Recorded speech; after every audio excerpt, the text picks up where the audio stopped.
All right, let's jump into this first story from The Hill. Ukraine capital preparing evacuation centers for possible nuclear strike. They're also handing out potassium iodide. Poland's been doing the same thing. And the other big news here is that Poland suggests hosting U.S. nuclear weapons amid growing fears of Putin's threats. So, look, all of this. You know, when I see Ukraine and they're giving out potassium iodide, these are the tablets you take to try and protect your thyroid when there's radioactive particles everywhere.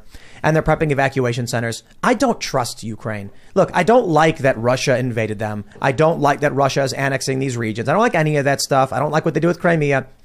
But I think Ukraine is desperate. So they're going to say whatever they need to say to make it seem like the end is nigh and we need to keep giving them money. And they just announced, another like $600 million, 625 or some ridiculous number. So when Ukraine's like, oh, you prepare for a nuclear strike, are they doing that to freak us out to get the headline? Or are they actually concerned it's going to happen?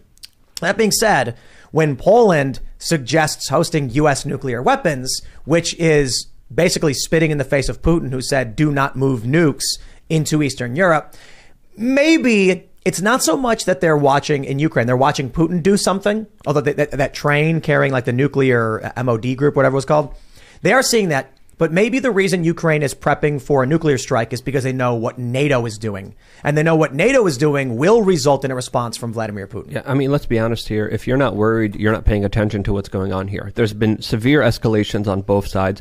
This is heading down a trajectory of just further dangerous pathways that, of course, don't have any diplomacies, don't have any detente, don't have any compromises. The only reason why the world wasn't blown up during the Cold War is because people negotiated. People came to the negotiation table and said, okay, let's figure this out.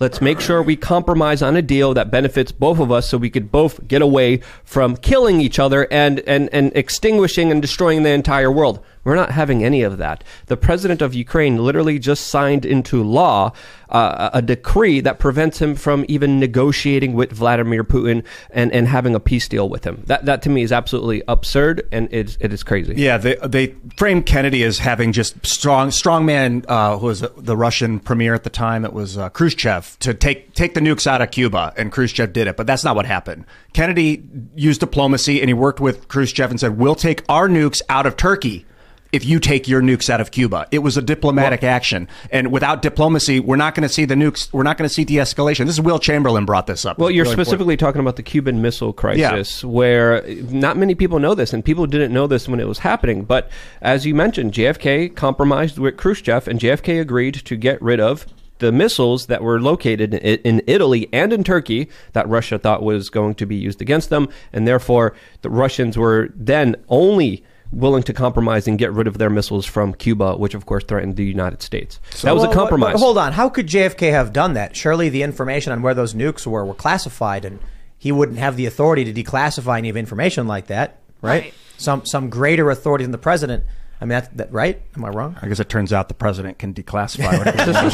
I guess the 1960s were different than 2022. Well, the whole thing with Trump and the classified documents just shows maybe the country has been subjugated. If the president is now being attacked because he had classified documents when previously we had a president who revealed the location of our nuclear weapons directly to our principal adversary, and that was a good thing. Now Trump can't even have documents that were empty folders, apparently. It just goes to show that the presidency is subjugated by something. Yeah. What you were saying earlier, Jason, that you think there's some sort of authoritarian aspect here. I just got a tweet from disclosed.tv that the U.S. is to buy, quote, nuclear emergency drugs for $290 million from a pharmaceutical company. What is this called? Amgen is the name of the company. It's called Nplate is the Health and Human Services drug. 125 micrograms is around $1,200. So don't discount the pharmaceutical company's attempt to profit off of a nuclear scare. Oh, man. Look, potassium iodide is just like, it's cheap. It's nothing. It's potassium. It's iodine. You can get iodine from your table salt. You got what is it? Like iodine salt or whatever. The little Morton girl with the umbrella or whatever. That works too. The point of these pills is that it satiates your thyroid. It gives you all the iodine you need so you don't absorb the particles. But I'm saying I would not be surprised if these companies come up with some way to make something slightly different. You know what they add? They'll add a little aspirin to it and be like, it'll protect you from radiation and cure a headache, and it costs $1,000.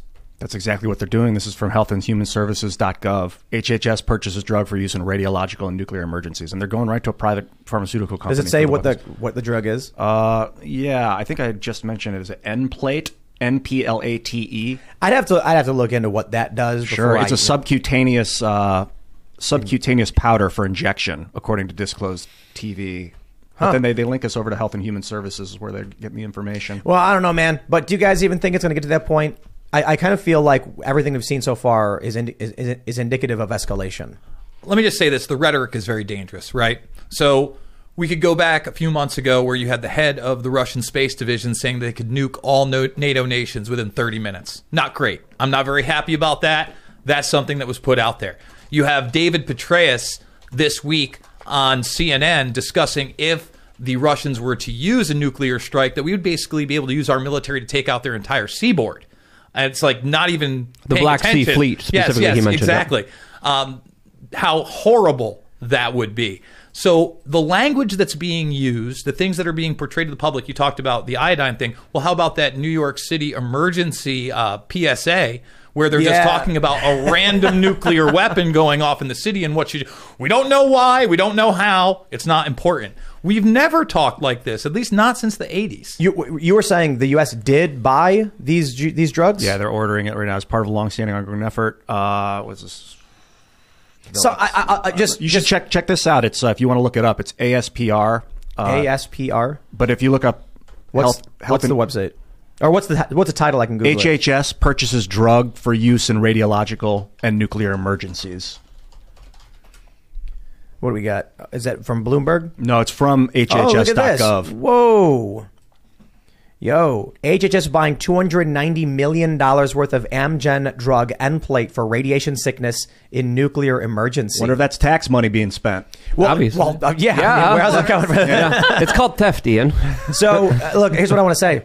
Sometimes they tell you exactly what they're doing and what's coming. I mean, if they're doing this, they're not keeping it a secret from us that they think we're going to nuclear war.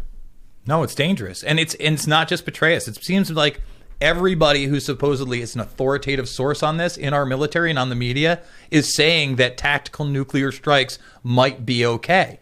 This is insane. You know what really, really pisses me off right now is that this company that's selling this drug didn't call it Radaway. Yeah, really? Yeah, they're missing the market. Maybe they would have gotten sued by Bethesda. Shout out to Fallout. This is saying that let's call it Radaway. The Biomedical Advanced Research and Development Authority in 2004 got some new authority called Project BioShield Act and can now, I don't know, spend indiscriminately. I don't know what it can do with this Project BioShield Act signed in 2004. Sounds like a Bush thing. Probably afraid of, there was all this weapons of mass destruction fear. So they're like, we got to sign new authoritarian laws to give us overarching authority to do whatever we want. So this is a treatment for acute radiation sickness due to a radiological or nuclear emergency.